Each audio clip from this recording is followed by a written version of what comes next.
ambassadeur akimi ambassadeur pas ya okima soto osani bato nyonso bakima na baambassade na bango soto okimela wapi zwana na ambassadeur modèle bakangi otalaka bambi alors bakangi yango vraiment propre donc mai eza te biloko te eza donc propre bakangi yango vraiment bien makambo ya boye namona te eza kaka na Congo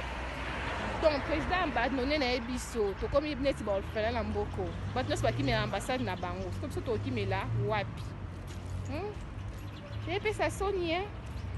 eyepesa soni po todeside tozonga ndeni il faut bamikanda ya laisser passer toleka yo toloba ta laisser passer baninga bazwi batie baavion babus na disposition ya bato na bango sikoyo biso ya biso kosa dependami totunana olakisike mwana bengana mwana libatela donc epesa soni c'est désolant Congo